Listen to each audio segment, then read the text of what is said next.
കളകള മിളകുമോ രരുവിയിൽ അലകളിൽ ഒരു കുളിരൊരു മുളകം. അത് പറയട്ടെ. കളകളം ഇളകുമ രരുവിയിൽ അലകളിൽ ഒരു പുരുളിളകം.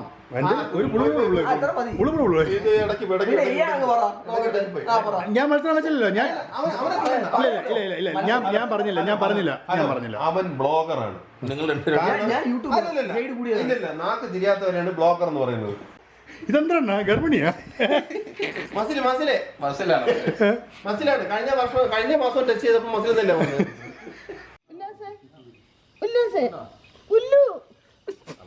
ഇവിടെ വാ. ആരോട് സംസാരിക്കുന്നെങ്കിൽ വാ. ഞാൻ പറഞ്ഞിട്ടില്ല, എന്നോട് വരുമ്പോ എന്നോട് മാത്രം. 2 ദിവസം ഡേറ്റ് തന്നോ ഇല്ലയോ അത് പറ. ആ 2 ദിവസം എനിക്ക് വേണ്ടി മാത്രം ഞാൻ മാറ്റി വെച്ച് പറ്റൂ പ്ലീസ്. എനിക്ക് പറ്റില്ലാത്തോണ്ടാ. നീ കണ്ടില്ലേ, നീയല്ലേ ഇടനിലക്കാരനായിട്ട് നിന്നത്. നീയല്ലേ ക്യാഷ് മേടിച്ചു കൊടുത്തത്.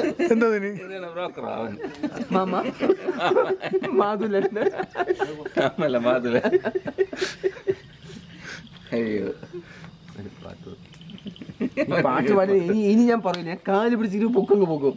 നീ അതിൻ്റെ അത് കിടക്കാം.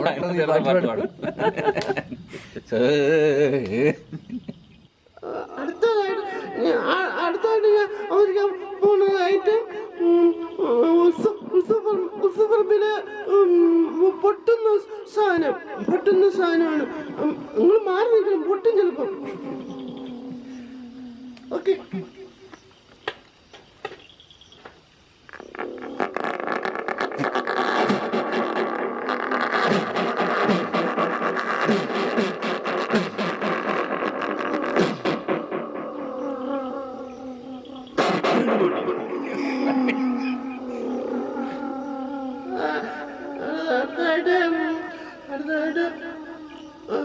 അടുത്തായിട്ട് പാട്ടാണ്. പല നാല് പുഴക്കൂട്ടിൽ ഉറങ്ങി. എക്കോ ഭയങ്കര എക്കോ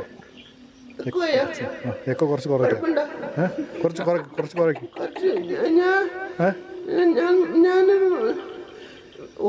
മൈക്കാണ്. മൈക്ക് കുറയ്ക്കേ, സൗണ്ട് എക്കോ കുറയ്ക്കേ. ഹലോ കേൾക്കുന്നുണ്ടോ? ഹലോ കേൾക്കുന്നുണ്ടോ? കുറവാണ്. നിങ്ങള് ഓരോന്ന് പറഞ്ഞാൽ ഞാൻ തരാൻ പറ്റും. പല നാൾക്കും ഞാനൊരു പുഴക്കൂട്ടിൽ ഉറങ്ങി. വെട്ടവും അങ്ങനെ ഇരുണ്ട നാളുകൾ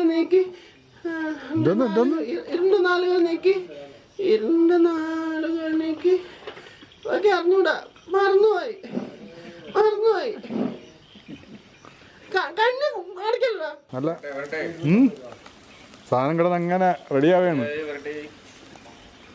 ഇനി എന്താണ് അടുത്ത പരിപാടി? അശോക് ജി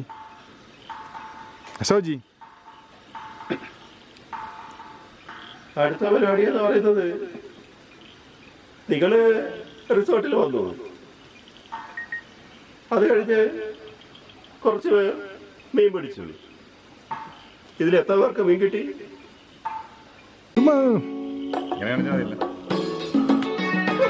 അശോകനടുത്ത് പോലെ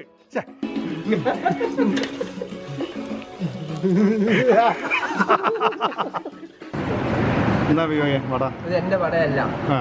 നിന്റെ എന്റെ വട ഇങ്ങനെയല്ല. നല്ല മൊരിഞ്ഞ വട കേട്ടാ. ഇതെന്തൊരു അശോകന്റെ തമാശകൾ. കുറച്ചു നേരമായി വിശക്കുന്നു എന്ന് പറഞ്ഞ ഞങ്ങളെ അവഗണിച്ചു കൊണ്ടുപോയ ഡ്രൈവറെ ഞങ്ങൾ അറിഞ്ചം തെറി വിളിച്ചു. അത് കഴിഞ്ഞ് കുറച്ചു കഴിഞ്ഞതിന് ശേഷം മാത്രമാണ് അദ്ദേഹം പറഞ്ഞത്, ഇതിന്റെ അടുത്ത് ഒരു ഇന്ത്യൻ കോഫി ഹൗസ് ഉണ്ടെന്നും അതിന്റെ തൊട്ടടുത്ത് ഒരു ചേച്ചിയുടെ കടയുണ്ടെന്നും. ആ കട ലക്ഷ്യമാക്കി നീങ്ങിയ ഞങ്ങൾക്ക് ഒന്നുമേ കാണാൻ സാധിച്ചിട്ടില്ല. വീണ്ടും നിർബന്ധിച്ചപ്പോൾ അദ്ദേഹം ഒരു സൈഡിലോട്ട് വണ്ടി മാറ്റി ഒതുക്കി.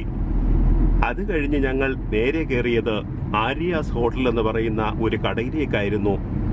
ഞങ്ങളുടെ കൂടെ കൂട്ടാൻ കൊള്ളാത്തത് കൊണ്ട് അദ്ദേഹത്തിനെ ഹോട്ടലിന്റെ വടക്ക് വശത്താക്കിയതിനു ശേഷം ഞങ്ങൾ 3 പേരും കൂടി ആ ഹോട്ടലിലോട്ട് കയറി. കൃത്യമായ ആഹാരം കഴിച്ചതിന് ശേഷം വെളിയിലിറങ്ങിയപ്പോൾ ഡ്രൈവറെ കാണാനില്ല. വീണ്ടും വേലക്കാരിയുടെ അടുത്ത് നിന്നും ഞങ്ങൾ അദ്ദേഹത്തിന്റെ പൊക്കിയെടുത്ത് വീണ്ടും വണ്ടിക്കകത്തിട്ടു. കുറച്ചു കഴിഞ്ഞ് വീണ്ടും വണ്ടി ഓടിച്ചു പോയപ്പോഴാണ് ഞങ്ങൾക്ക് മനസ്സിലായത് ഇതിന്റെ മുന്നേ പോയ ആ ഓട്ടോറിക്ഷയിൽ പോയാൽ മതിയായിരുന്നു. ഇതിനേക്കാൾ സ്പീഡിൽ ഞങ്ങൾ രാമക്കൽ മേടിലെത്തിയേനെ. റെഡി.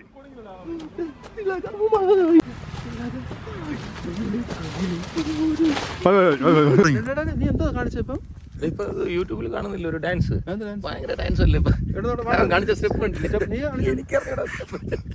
നിനക്ക് പറയാനറിയുള്ള നിനക്കറിഞ്ഞൂടെ ഇത്? കാണിച്ചല്ലോ മറ്റതാ എനിക്ക് ആകെ ഈ സ്റ്റെപ്പ് അറിയുള്ളൂ. ഞാൻ പറയട്ടെ, വിവേകാണ് സ്പോൺസർ ചെയ്തത് അല്ലേ? എല്ലാ ചെലവും വിവേകാണ്. അപ്പൊ ഇതിന്റെ സ്പോൺസർ വിവേകാണ്. തീർന്നല്ല, അശോകനെല്ലാം പറയണ്ട. ഇല്ല, ഒന്നുമില്ല. ഇവരാണ് ഇപ്പോഴത്തെ ആഭ്യന്തര മന്ത്രി. അതെ.